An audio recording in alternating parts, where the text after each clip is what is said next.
I think in the next 1 to 3 years, we're going to see a much more radical shift, and it's going to fundamentally change how work gets done.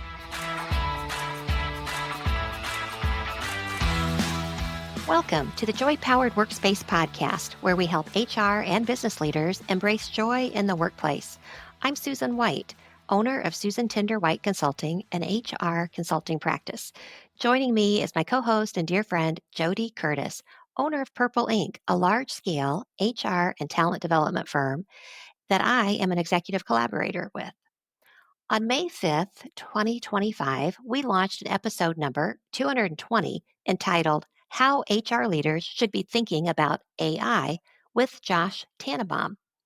We heard from many of you since then about how helpful that episode was and received requests to share suggestions for practical applications of AI in the delivery of HR services.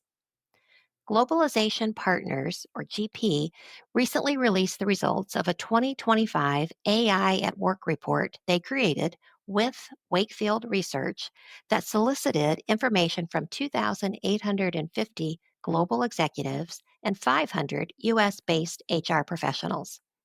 They said their survey confirmed that despite leaders' enthusiasm, a lack of trust in AI's output remains a barrier to adoption. Leaders rely on AI for research, but are still very cautious about using AI for decision making. The GP report notes some common areas where AI is helping HR leaders through. JoDee, why don't you start us off? Number one, simplifying compliance and enabling HR professionals to dedicate more time to workforce initiatives. Makes sense. Number Mhm. two, getting real time, multi jurisdiction compliance checks on employment contracts. I think Mhm. just keeping track of wherever all your employees are, what are the things, the laws that we need to stay in compliance with? AI would be a wonderful help to that. Right, right. Staying up to date with regional regulations for benefits and entitlements, ensuring a smooth employee experience. And then number four, and finally, creating personalized professional development plans that meet regulatory requirements. Yeah. I believe we are just touching the tip of the iceberg on where AI can be a valuable tool to all of us in HR. To go deeper, we wanted to talk to an experienced HR leader who has embraced using AI and has applied it to practical business needs. Consequently, our guest today is Josh Greenwald. Josh is a senior HR executive with a track record of leading enterprise talent strategy, transformation, and workforce innovation across Fortune 100 companies. Most recently, he served as CHRO of Elevance Health, where he led workforce restructuring, HR modernization, and AI enabled transformation. He previously held senior HR and talent leadership roles at TIAA and Bank of America, where he drove talent strategy, organizational design, culture change, and leadership development across global businesses. Josh also advises CEOs and boards on succession, organizational transformation, and building high performing, future ready organizations. Josh, thanks so much for joining us today. Can you share how you see AI most being leveraged in businesses today? Yeah, well, thanks, Jody, and thanks, Susan. It's a pleasure to be here. This is a very exciting topic. So, fundamentally, I think I see the AI transformation in a couple of different segments of the journey. But this first journey, I see very much of the productivity leg. And so, we're seeing many companies lean into automating rules-based transaction processing. That's sort of the easiest phase, or helping to drive productivity using chatbots and things like that, streamlining admin work, driving more digital containment and customer contact centers. I think in the next 1 to 3 years, we're going to see a much more radical shift, and it's going to fundamentally change how work gets done. Mhm. I I think do you're too. Yeah, I Yeah. think you're right.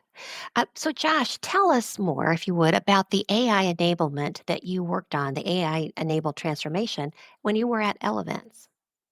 Yeah. So there were really two concurrent paths. The first was with the business. And so in the business of health insurance, we're a large portion of the work is transactional kind of rules-based processing, and particularly in an industry that's notorious for really, really low margins, the business was really leaning heavily into that. And our job as the HR team was to really support the automation journey in terms of how roles would change, how organizational structures would change, the culture you needed, the behaviors, that kind of thing. And so the company very aggressively lean into automating things like claims and utilization management, working on digital containment for the contact center, things like that. And so concurrently, though, we also wanted to embed it within HR, and we wanted to lead from the front. We felt that was really important too, that in order to get the associates to adopt it, they need to experience it themselves as customers. Mhm. What better way than through HR? And Mhm. so what we did is as we looked at our HR service delivery model, not too dissimilar from other large companies, the most senior strategic decision makers tend to get the highest touch HR support. And the deeper you go in the organization, particularly as a frontline leader, who tend to have the largest spans of control and the largest volume of employee needs, get the least amount of personalized HR support. And so recognizing that we wanted to fix that paradigm, and we also had expense challenges that we wanted to drive more efficiency, we created a digital front door, essentially an HR digital assistant, to ultimately support frontline managers out of the gate. And so we piloted with a friendly group, and we queried them. We said, what are the top 10 most frequent questions you're calling the contact center for? You're asking if you can find an HR VP, you're asking them for. And then when we looked at our associate relations volume, we saw a pretty significant spike coming from this group as well. And when we unpacked it, most of it was they just didn't know how to navigate. They couldn't find information. When they found a policy online and the internet, they couldn't understand it. It was outdated. And so we built a digital HR assistant piloted with frontline claims managers. And the feedback was positive. It wasn't perfect. It was a little slower than we Mhm. wanted it to be. And it takes a continual amount of training, but I think it's absolutely moving in the right direction. Did you give him a name? Did you give him a persona? We argued over what the right name would be, and so we came up with something really boring, like your HR digital assistant. So That's I'm sure there'll be something clever coming in the future. all right. Well, at least it was very clear what it Right. was. So, what are other evolving trends in HR service delivery that we should all be paying attention to? Yeah, I really see AI fundamentally impacting HR just like it's going to impact the business. And so I think you're seeing, particularly with larger HR organizations that tend to have a centralized service model, you're seeing more and more digital front doors and ways that it's sort of the ability to better deliver commodity like advice, if you will, around policies and procedures and time off. And I need to go on a leave of absence. Where do I go? Or I have a question about my PTO, or I think my payroll is wrong. Things like that. You're starting to see more and more of that. Secondly, many HR organizations are just in a race to really build the right kind of data infrastructure because, as you all know, without really good data or content, the AI just doesn't work. And so Mhm. I think you're starting to see many HR organizations really investing heavily, trying to, if possible, to simplify their HR tech stack, consolidate the data, and then start to lean more into content management, which is becoming more of a craft sort of industry within HR, writing policies for humans to understand. I do think that the transactional sort of HR service will be the first to be automated. And I actually think that will be a win for the business. And what's interesting is as a result of that, the concept, I think, of talent management consulting will become more and more of a premium because that's really what the business is tends to really lean heavily on HR for is help me fix this problem Yeah. or help me grow or transform. And then the last thing, I think I mentioned this earlier, is just you're going to see more and more HR being asked to lead from the front and being a first adopter of the technology. Yeah. Yeah. That, Yeah. that that makes good sense. So, Mhm. Josh, what practical applications of AI in HR have you seen leveraged well and think that makes sense for all HR departments to consider? Yeah, there's some really cool stuff on the market right now. Talent acquisition matching. So helping to sort of sift through larger candidate pools was one of the first things out of the gate. And that's just only getting better and better. And it's some really cool stuff there. You're now seeing an ability to create internal talent slates to facilitate mobility, which is really great. And again, it's all based on the data. If you have good data in the system, you're able to do now kind of this matching process. And the technology is smart enough to be able to mine people's experiences to understand if they have enough adjacent experience to say, yeah, this person might be actually really good. You're seeing AI companies like Eightfold create custom skills taxonomy, which is really interesting. So they're using job data and inferring hidden skills that may be out there to determine what are the core skills that are needed in the context of this company. Learning personalization, that's really interesting. I'll just give you a personal example. If you ever use Percipio, they have an AI coach. And so amongst the they have a number of different things they can help you with, but one of them happens to be executive presence. So you can type into the search bar and say, what do you need help with? And let's say you type in, I need help with executive presence. I really want to have a stronger command presence. Then the system comes back and says, well, it sounds like you need to bolster your confidence in speaking, and then it engages like in a dialogue with you, just amazing. It's really phenomenal, but at a minimum, it's able to then take a look at your development plans and the learning library and then curate specific content for you. It's able to put nudges into things like Microsoft Teams. You're about to go into a staff meeting and you want to make sure you're hearing from people. It can give you a nudge that says, make sure you're hearing from the people who are most quiet during the meeting. There's just Wow. amazing things. And then there are two other things that I would say that I've directly experienced. One is sentiment analysis. So we do an employee engagement survey at Elevance and over 100,000 employees. You can just imagine the number of verbatim comments that we get. Oh, yes. Right. Books and books. Books, yeah, absolutely. And so AI is able to do a sentiment analysis, which is really fabulous. And it's also great for pay, comp equity, and then ratings equity analysis, which historically has always been a really manual process and tends to follow too late in the game to do anything about it. But you can really start to see, if you have bias in your ratings. Right. That's fascinating. I find myself just using it or trying to use it every single day so that I can learn something or get better or get faster or be smarter. So, but what about resistance? Did you face resistance in your transformation project, or what resistance do you expect us maybe to continue to find as we use it more and more? Yeah, it's such an important question, and it is. You can have the best technology, but if people don't adopt it, it's not going to work. And so, I think generally speaking, right now, where we are in the change curve, in the business, I would say people are fearful. They are fearful of what's going to happen to their job, and will they have job security? I'd say with an HR, at least I've experienced this. I don't want to say this is across the board, but generally I find that HR tends to be one of the slowest to adopt new technology, largely because they're taking care of the rest of the organization, and they either don't have the budget or the time or energy to invest in it. And so, for when I introduced this, I would say it definitely came with some skepticism. Is this thing really going to work? What problem are we solving? Is it worth the effort? How do you scale this thing? What does that mean for the service delivery model? And these are all honestly questions that are being answered right now. If you were to go to a firm like IBM, they have a completely digital front door. And like not something like 95% of their volume is answered by their chatbot. And then if anything needs to get escalated, there's a contact center, and then they have a pooled resource model. So I think we're seeing that HR is generally, in my opinion, is a little skeptical of it. And depending upon the size and scale and resources of the company, particularly if you're a little bit down market, it's harder to be able to actively embrace this. Mhm. Yeah, makes sense. Gosh.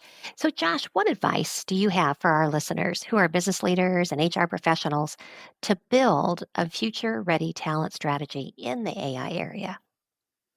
I think it's just like what JoDee said, which is just learn every day. There's almost no problem that in theory AI probably couldn't help solve with an HR. And so what I find is I've actually, I don't know about you, but I'm using ChatGPT or Claude more frequently than I'm using Google. And I Mm. love it. And I just love to be able to ask it questions. Sometimes I'll ask them super random questions because I'm just interested to learn. I'll read something in the paper or whatever, and I want to really validate it or understand it better. But with an HR, if you just type in what are the different applications you can use, you'd be amazed at the things that come back. And then you ask for sources if you want to make sure you validate that the sources of the content that is accurate, but you could start to double click into those things. So I just think that I would really encourage people to experiment as much as possible. My former company, Elevance, I thought they did a really smart thing. They downloaded a chat GBT on everybody's desktop and encouraged them to use it every day. And it was really designed to just be an assist for them. And there was initially some conversation, oh, we should make this a productivity tool and have an expense target. And, I think that people came to the point of view that, which I totally agree with, is if this isn't about productivity at this point, we want people to start to learn and feel comfortable in experiment. So I don't think you can do enough of that. Josh, I think one point you made is important. Maybe everyone knows this, but I just learned this not too long ago, and I'm including it now in most all of my questions that I ask is to cite the sources. That I think was when it earlier came out and people were getting all this information out there and not knowing what was accurate or not. But you can ask to cite the sources, and that's been so helpful to me. So, You yeah. really, you really need to validate what you get. Josh, we like to ask all of our guests a joy powered question. What's one small step or change you made during your career that boosted your joy at work? Yeah, I love this question. I think it's so important. I think everybody probably should philosophically answer that when they have the chance. And for me, it was really two things.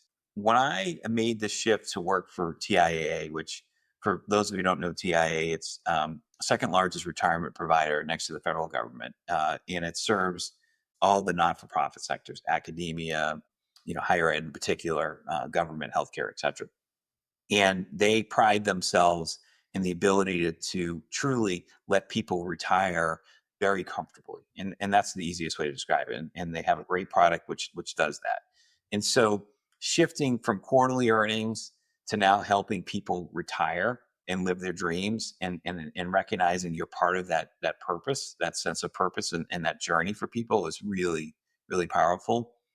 And then secondly, I got great advice from a mentor, which is be unapologetically caring in the workplace. Somewhere along the lines, maybe it was business school or the way we were raised. You're not supposed to be vulnerable, and that's just how I'm not wired. I deeply care about people. I want people to have great experiences. I want them to be energized, and I'm human, and I make mistakes. And so I think the ability to lower my guard, be vulnerable, and just lean into who I am naturally, and just be unapologetically caring, still business focused and results oriented, was some of the best advice I ever got. Gave me a Ah, mentor. nice. Great advice. I love that advice too. So, Josh, we're so glad you came today to talk to us. How could our listeners connect with you if they wanted to learn more? Yeah, sure. I'd love to. So they can reach me on LinkedIn. My profile is out there, or they can send me an email directly at Josh _ Greenwald at yahoo.com. Again, it's Josh _ Greenwald at yahoo.com. We'll put those in our show notes so our listeners could reach you if they want to connect. Thank you so much. Very enlightening. I really Thanks, appreciate it. Thanks Josh. for having me on. Thanks. All right, take care. Susan, our listener question today is came from a February 2025 listener who asked, I love your podcast. How did you guys get started with your podcast and how do you pick topics? JoDee, I love this question. Yes, Thank you, listener. Yeah. When I was working like crazy in human resources in corporate America, I had daydreamed of having a radio show like Go Ask HR, and listeners could call in with their, difficulty with their person in the office with them, or the fact that their boss burps too much or whatever the problem was in the workplace, they could call. I would give them advice, and then lickety split, they're gone, and I would never have to manage the outcome. I just thought it'd be really fun. And I did feel in corporate America that often HR was just the sounding board that just gave advice right and left. I thought, wouldn't that be fun to do on the radio? So I was sharing this idea at one of your Purple Ink strategic offsites, and JoDee's like, "I'll do it." So yeah, let's do a radio show. And her marketing person, Emily, who is our producer, Emily Miller, she said, radio is really not where it's happening right now. It's podcasting. So she helped us think this all through. We launched our podcast, and from that very first time that JoDee and I were together, and we were whatever the topic was, and forgive me, I don't remember. I just thought this is so much fun. JoDee and I never had time in all of our dealings with each other to just really explore different HR topics and issues. And so this has been a delightful journey for me to get a chance to do this. So, JoDee, thank you for all the time. How, how we pick our topics? Well, it's usually somebody asks us a question, and we think "Well, we could do a show around that because if this individual has a question, I bet other people do as well." And now, for those of you that are SHRM certified or HRCI certified or other institution where you need to keep getting continuing ed hours, if you want continuing ed hours, you need to fill out a survey because that help gives us feedback and we can give you a certificate of completion. Well, we get tons of questions through that because we say, "What questions do you have for us?" Right now we have a backlog as we usually do. I think I looked at the queue when I was preparing for today. We have 92 questions in the queue. Please forgive us, listeners, if we don't get to your question. We do sometimes take a number of the questions and turn them into an episode. So hopefully you're going to get an answer in one way, shape, or form. So, Right, right. And Susan, so thanks for the idea because we sure have had a lot of fun mm, recording these. But how long ago was that? When did we start recording? okay, I'm going to say I think 2017, but I could be wrong. So that would be 8 years, I right? thought you would know for sure, but yeah, I think it was I was going to say 2016, but one of those about that time we've been doing it. So, and thanks Amazing. for listening to us as we have fun exploring HR. JoDee, it's time for In the News. HRmorning.com had an article entitled Generational Differences in Happiness at Work, posted on their website by Dr. Mary Hayes on May 21st, 2025. What caught our interest was ADP's research findings that Dr. Hayes cited. First of all, 49% of Generation Z, those born in 1997 and later, would prefer unemployment over a job that makes them unhappy. That's Mm, almost half. yeah, yeah. And 43% of millennials born between 1981 and 1996 would prefer unemployment over a job that makes them unhappy. Wow, that's not that far behind our Gen Zers. For the Right. remaining workers born prior to that, probably mid to late career workers, 71% of them say they would endure unhappiness in their jobs rather than face unemployment. And Yeah. that So, is exactly where I would be. Yeah, if I want a job and I want to be earning money. So I'm completely in that other generations. and These very clear distinction there isn't between generations, right? Yes. These stats ring true with what we learned in our recent episode, Gen Z at Work, that dropped on June 30th, 2025. We as and HR leaders need to create workspaces where our talent finds their joy if we Mhm. hope to attract and retain skills and experience that we need to be successful. Because as we're learning, people would rather not work at all if they can't have jobs that they enjoy. Right, right. And good for them. Please tune in next time and make it a joy powered day. If you're SHRM certified, you can get credit for listening to this episode. To get the code, go to getjoypowered.com/SHRM and fill out a short evaluation. When you finish the evaluation, you'll get the code and a link to a proof of participation certificate. That code will expire on August 11th, 2026. Again, that's getjoypowered.com/SHRM to get the code, and it will expire on August 11th, 2026. Thank you for listening, and thank you for your dedication to the HR profession. And make it a joy powered day. If you like the show, please tell a few friends about us and let us know what you thought by leaving us a rating or review on Apple Podcasts or wherever you're listening right now. Become a Joy Powered member to get extras like early access to episodes, video versions of the episodes, bonus episodes, and even more. Learn more at patreon.com/joypowered. You spell Patreon, Patreon. So it's patreon.com/joypowered. You can find more information on our podcast, books, blogs, and more at getjoypowered.com. We're at JoyPowered on Instagram, LinkedIn, and Facebook. And you can email us via joypowered@gmail.com. Make it a joy-powered day.